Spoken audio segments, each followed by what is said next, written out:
Se você está achando que esse vídeo é para falar do preconceito que a Umbanda ou nós umbandistas sofremos, esqueça, tem nada a ver com isso. Eu vou falar hoje sobre um preconceito que existe na Umbanda e entre os umbandistas e ninguém fala sobre isso. Vamos embora pro vídeo.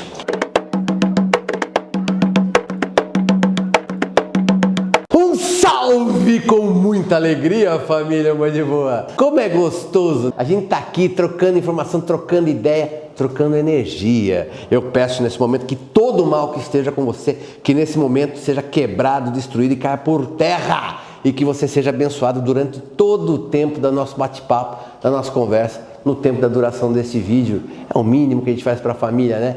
Família que não para de crescer, mais de 270 mil inscritos, rumo aos 300k. Que esse é o nosso objetivo. A gente só agradece de tanto carinho, galera. Eu já peço para você que já é da casa, já conhece, deixa o like. Esse like, ele é fundamental. Esse like é o que realmente me dá vontade, me dá aquela inspiração para continuar estudando e trazendo temas novos para vocês. Vamos ver qual é a história do preconceito que eu estou falando? E se você também está pensando que eu falo do preconceito que existe entre terreiros, entre doutrinas da Umbanda, não é sobre isso que eu estou falando, não é sobre isso que eu quero falar. Me chama muita atenção, já faz tempo que eu tenho visto muitas manifestações em redes sociais, desde pessoas falando, Zé não fundou Umbanda nada disso, a Umbanda existe há não sei quanto tempo. É porque Umbanda ela é africana, a Umbanda não tem nada a ver com o santo católico. Eu sou obrigado a escutar isso o tempo todo e eu respeito. Eu dificilmente faço algum comentário contrário sobre isso. Mas eu acho engraçado que ninguém presta atenção numa coisa que para mim é fundamental. Quanto mais eu estudo, mais eu chego a conclusões de erros que cometemos na forma de entender a Umbanda, de pensar a Umbanda. E tudo isso acontece por um motivo muito simples. Ninguém gosta de estudar ou se estuda, não estuda com a profundidade necessária. E é isso que eu quero trazer nesse vídeo. A Umbanda já passou por diversas situações, diversos reveses. Passamos fases áureas, fases onde fomos enxovalhados, o tempo todo. Hoje a gente ainda sofre preconceito. E a gente sabe, a gente que é umbandista, a gente sabe quanto preconceito a gente sofre. Se você colocar na rede social, sou umbandista, muita gente deixa de te seguir. Ou se você vai para uma entrevista de emprego e colocar religião, colocar Umbanda, pode ser que você não seja selecionado por isso, ninguém vai admitir isso. Mas a gente sabe quanto preconceito dói, quanto preconceito é uma coisa ruim. Eu acho que é hora de fazer justiça com uma coisa extremamente importante. Vem comigo aqui. A Umbanda, a gente sabe que a gente tem uma parte dela africana, uma parte dela que é kardecista, espírita, uma parte que é indígena e uma parte que é católica. São essas raízes que trouxeram heranças para a nossa Umbanda. E todo mundo critica muito essa parte espírita e essa parte católica da Umbanda, que diz que isso embranquece a Umbanda demais. Eu não posso discutir com quem tem essa opinião, porque do ponto de vista deles, eles têm uma verdade. Eu vejo de uma forma diferente, sabe? Eu sou sacerdote de Umbanda, a gente tem um terreiro grande, então a gente convive, a gente sabe qual a importância dessas coisas. Mas o que ninguém fala? Todo mundo fala, que a Umbanda é embranquecida, mas ninguém lembra muito da herança indígena, que eu não vou tratar disso neste vídeo. Mas daí a gente fica só com a história da herança africana da Umbanda. E a gente fala muito, orixás, Xangô, Iemanjá, tem tanta coisa bonita que veio da cultura iorubá. Mas eu queria fazer uma pergunta neste vídeo. Será que é só a cultura iorubá que formou a Umbanda? Será que a única raiz africana que nós temos é aquela que veio ali da Yorubalândia, que é um ponto que fica ali no que seria o sudoeste da Nigéria, um pedaço do Benin, um pedaço de Togo, um espaço pequenininho ali da África? Será que toda a nossa raiz vem através dos orixás? E a resposta é não. Mas é impressionante como só lembramos, quando falamos de herança africana, da herança iorubá. E qual é a outra face desta mesma moeda? A outra face é uma coisa que nós temos trazido aqui no Mãe de Boa. Essas informações estão espalhadas em inúmeros vídeos, em pílulas, em pequenas informações perdidas em vídeo. E hoje eu quero focar nela. Como a gente sabe, ou como você deveria saber, o Brasil, ele por 300 anos, entre 1550 e 1850, ele não trouxe ninguém da Yorubalândia, não vinham escravos daquela região da África, vinham escravos de Congo, Angola, Moçambique, eram africanos do tronco banto, e eles trouxeram consigo a sua cultura religiosa. No que se baseia a cultura, a religião banto, a religião de Congo e Angola? Eu vou simplificar em Congo e Angola que fica mais fácil. Na comunicação com espíritos, na incorporação de antepassados e ancestrais. Então, esta coisa de consultar com o guia, de consultar com o espírito, ela é 100% Congo, Angola. Ela não é Yorubá. Entre os Yorubás, a cultura era de orixás, de se pedir o axé dos orixás, onde um sacerdote ele incorpora o orixá e esse sacerdote distribui o axé ou faz oferendas. É um culto muito específico. Pode até ser que pessoas mediunizadas num ato sagrado, durante um ponto que se canta, elas incorporem, mas elas incorporam orixá e eles não dão consulta pessoal para as pessoas. Então é importante entender essa diferença religiosa. Essa coisa de consultar com o espírito, conversar com o espírito em busca de soluções, em busca de orientação, é uma coisa do povo Congo-Angola. Então vamos voltar aqui para a nossa Umbanda. Primeira coisa, o caboclo das sete encruzilhadas deixou uma máxima. É a única diretriz da nossa Umbanda. E o que foi que ele disse? Ele disse que Umbanda é a manifestação do espírito para a prática da caridade.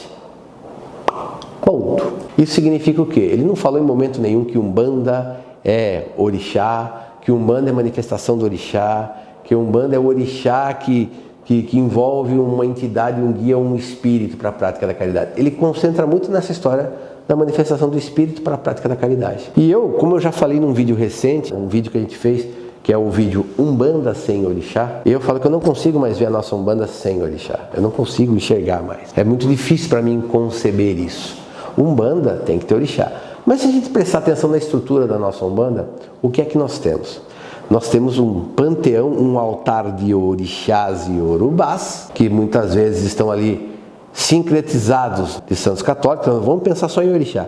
Um altar de orixás e divindades que irradiam poder, axé, energia, e as entidades que prestam consultas, que estão envolvidas neste axé, que podem, inclusive, manipular esse axé para uma libertação, para uma cura da pessoa que está sendo atendida. Ou seja, se eu pensasse friamente, de uma forma, vamos aqui só para a gente, a título de estudo, eu consigo fazer uma Umbanda sem orixá. Eu não consigo ver uma Umbanda sem orixá, mas seria possível. Eu só tenho Preto Velho, Caboclo, Exu trabalhando lá, não tem orixá nenhum, só tem as entidades trabalhando.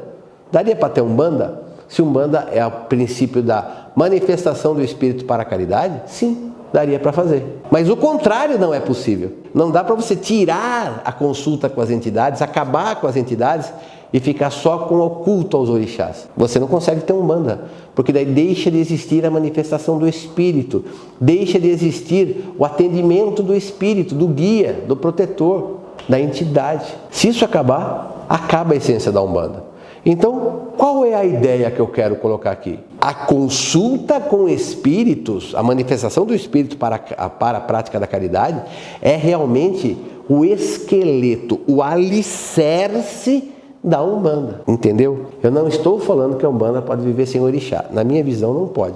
Mas a gente tem que entender que sim, o atendimento das entidades é o principal fundamento da nossa Umbanda. Então, eu posso entender que a herança do povo Congo e Angola, ela é a estrutura, ela é a coluna, o pilar, o fundamento da nossa Umbanda.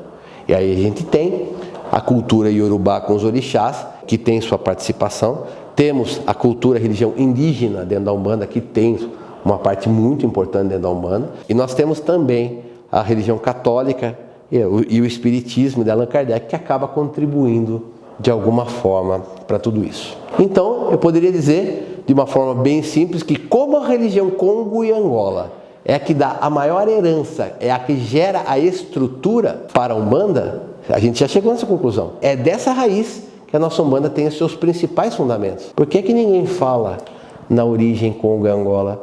Por que é que ninguém lembra de citar isso? Por que é que ninguém divulga isso? E é com muita tristeza que eu falo que eu procurei em livros, e mesmo aqui no YouTube, são pouquíssimas pessoas, normalmente pessoas bem mais estudadas, que tocam nesse assunto. De quanto a cultura Congo e Angola foi importante para a Umbanda. Eu vou mais longe, ela não foi importante só para a Umbanda, ela foi importante para a religiosidade brasileira. Vamos continuar desenvolvendo? Espero que você tenha entendido até aqui. Se não, volta um pouquinho o vídeo para entender melhor, para você entender onde é que eu quero chegar. Por que todo mundo só lembra da cultura iorubá, só lembra dos orixás? O fato de a gente simplesmente se esquecer ou não ter conhecimento da cultura banto, ou cultura Congo e Angola, essa religiosidade tão importante, não seria já um ato de preconceito? Porque eu vou mais longe. A primeira manifestação afro-brasileira que aconteceu aqui na nossa terra, na história do Brasil, foi o Calundu, que era uma religiosidade banto. Olha só que coisa louca. O primeiro candomblé que surgiu não foi o candomblé queto, foi Almas de Angola, ou candomblé de Angola. Esse foi o primeiro candomblé que acabou por sua parte, gerando a criação de candomblé de caboclos, que também é uma manifestação Congo-Angola. E assim, ninguém se lembra disso. Lembrando que a religiosidade iorubá, ela só floresce com toda a força, ela começa no final dos anos 1700. Mas ela só floresce com força a partir de 1850 no Brasil. Sendo que a cultura e a religiosidade banto, Congo e Angola já existia desde 1642, que são os atos históricos escritos que nós temos. São anais que você pode consultar sobre manifestações de Calundu no Brasil. Então assim, por que ninguém fala disso? Será que uma cultura que foi tão importante para o Brasil, uma cultura tão maravilhosa, tão linda, que influenciou a religião, que influenciou a culinária, que influenciou a língua portuguesa, a quantidade de palavras que vem do tronco quimbundo, de Kikongo, que são idiomas do tronco banto, falados em Congo e Angola, são gigantescas, gente. Fuzuê, moleque, senzala, samba, pemba, kizumba, são palavras Congo e Angola. Isso não vem do povo iorubá. Outra coisa interessante, uso de pemba. Não existia uso de pemba entre o povo iorubá. Existia sim, eles têm o nome do giz branco deles que é Efum. Mas esse conceito de pemba vem do povo Congo e Angola. Então tudo, a maior parte das coisas que nós temos na Umbanda vem desse povo do tronco banto, Congo e Angola, que na realidade eu falo Congo e Angola, mas são mais países onde essa etnia se distribuiu. Moçambique é outro país, um pedacinho da África do Sul também tem a etnia banto ali, mas ninguém fala disso. O que eu quero falar para vocês é o seguinte: se é para falar sobre preconceito, vamos falar de forma séria, vamos resgatar toda essa religiosidade maravilhosa que o povo banto tem. Vamos colocar eles no ponto de destaque que eles merecem. Eu amo a religiosidade iorubá, não tenho nada contra. Eu só acho que ela está lá em cima. Eu acho que essa religiosidade Congo e Angola também tem que estar no mesmo nível de respeito, pelo menos. E lembrando que se não fosse pelos nossos amados pretos velhos, como o pai Benedito da Angola, que curiosamente é meu guia de frente, como o pai João do Congo, como vó Cambinda, que isso mostra, isso eles estão falando do quê? De áreas onde viviam esse povo banto. Cambinda é uma região geográfica ali da região do Congo, se não me falha a memória. Porque eles é que lembram o tempo todo, olha, nós somos originalmente banto, nós somos essencialmente raiz Congo e Angola. Então, eu acho que antes da gente começar a falar palavras ao vento, sem o devido estudo, é necessário que a gente faça justiça com aquilo que é realmente importante e necessário. Eu acho um absurdo as coisas que são faladas. Cada época inventa uma coisa nova na Umbanda. E tem gente querendo atribuir embranquecimento ali. Ai, tem muito preconceito aqui. Temos que resgatar os valores da Umbanda. E por que ninguém resgata os valores desse povo Congo e Angola? Cadê essas pessoas que tanto falam na hora de estudar e buscar e resgatar tudo isso daí? Então é isso que eu quero dizer. Olha como a gente é preconceituoso dentro da Umbanda. Olha como a gente não dá valor àquilo que a gente já carrega de herança. E uma coisa importante, gente. Tem uma coisa, a base da religião Congo e Angola, dessa religião banto, é a culto aos ancestrais. da religião iorubá também tem uma pegada muito forte com o culto aos ancestrais. Mas se eu não respeito a religiosidade iorubá, eu como umbandista, eu estou cometendo um ato contra meus ancestrais. Se eu cometer um ato contrário à religiosidade de Congo e Angola, também.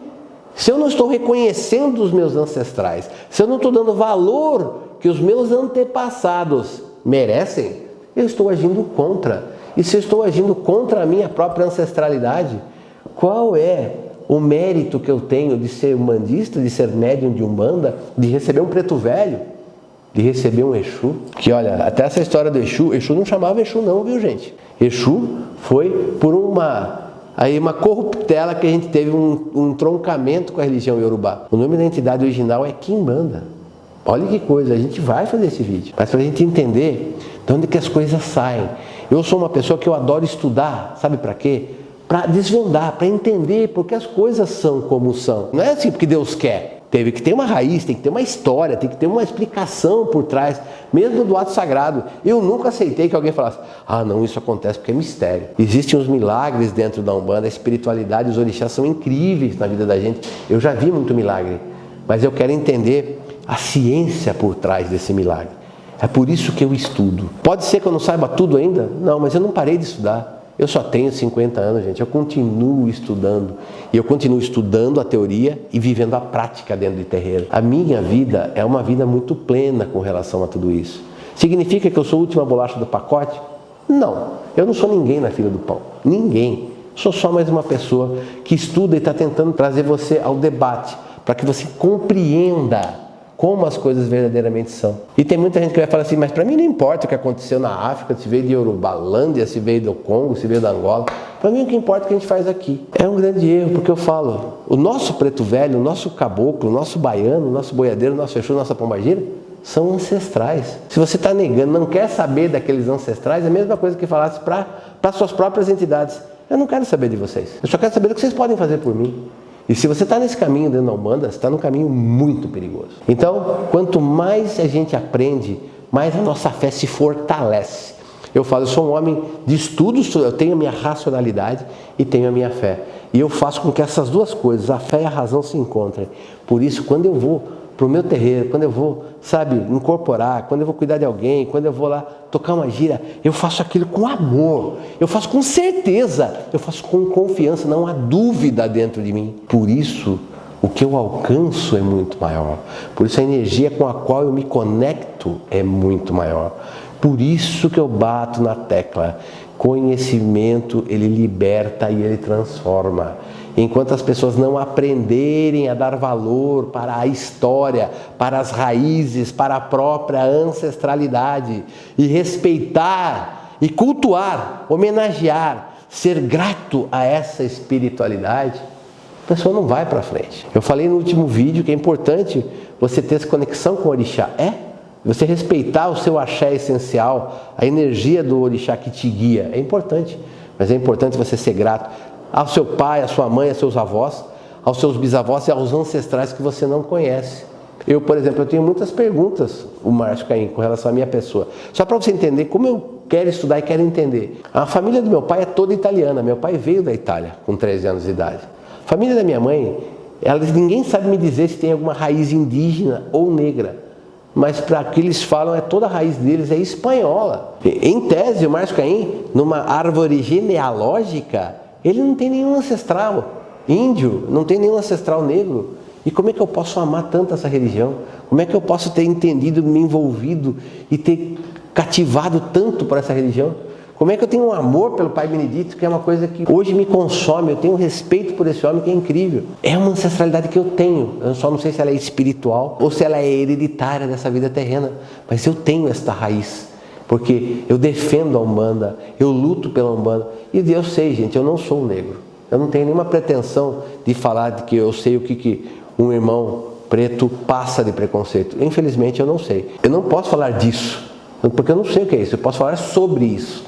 Eu posso falar que eu vejo que os irmãos pretos sofrem, isso eu posso falar. Mas não posso falar que eu sei o que eles vivem, eu não sei, eu nunca vivi. Por isso mais ainda me dá vontade de defender essa herança, essa tradição negra linda e maravilhosa que a gente carrega e que é tão forte dentro do nosso país, né? E as pessoas nem percebem. Quantos católicos têm essa raiz negra e não percebem? Quantos evangélicos têm essa raiz negra e não percebem? E o Brasil é um país tão incrível. É impressionante, que é uma coisa que eu conversei recentemente com alguns dirigentes, que a gente falava o seguinte: é impressionante como a Umbanda, o candomblé queto, o candomblé angola, o candomblé jeje e outras manifestações afro-brasileiras, você vai nesses locais, a maior quantidade de pessoas que praticam, dependendo do estado, são brancas e não negras. E se você vai nas religiões evangélicas, você vê uma grande quantidade de negros. Significa que tem alguma coisa errada nisso? Não. Significa que nós devemos respeitar a religiosidade de cada um. Eu amo a religião Umbanda. Eu vivo por ela. Eu estudo, eu ensino, eu vivo, eu trabalho, sou médium, sou sacerdote. É isso que me faz feliz. Eu gostaria que você pudesse olhar a Umbanda pelos olhos que eu tenho hoje, das experiências e dos estudos que eu tive. E por isso que eu falo, aprenda a se lembrar sempre. Se perguntar para você, qual a grande raiz da Umbanda? Nunca fale, são os Yorubás, porque não são. A raiz verdadeira, a mais importante, é Congo e Angola, é a raiz Banto.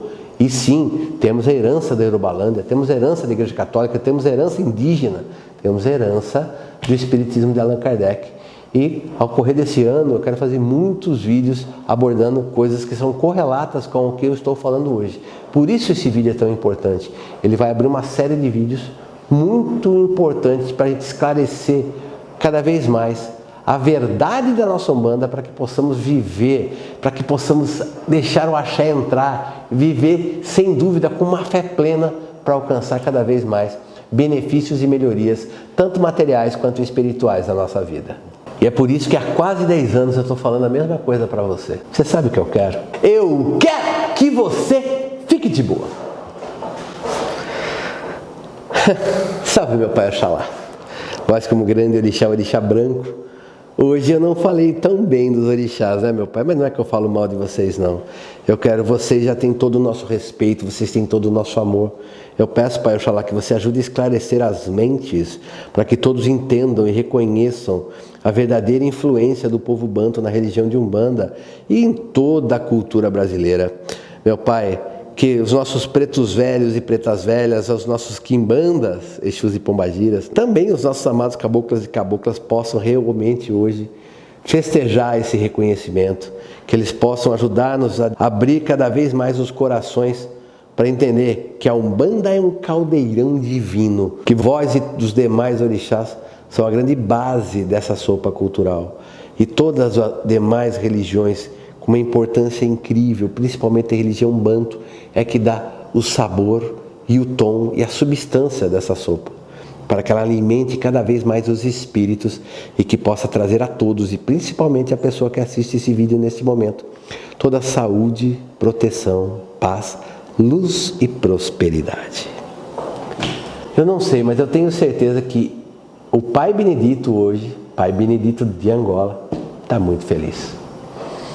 Que Oxalá e toda a religião Congo e Angola, toda a religiosidade banto, abençoe você. E até a próxima.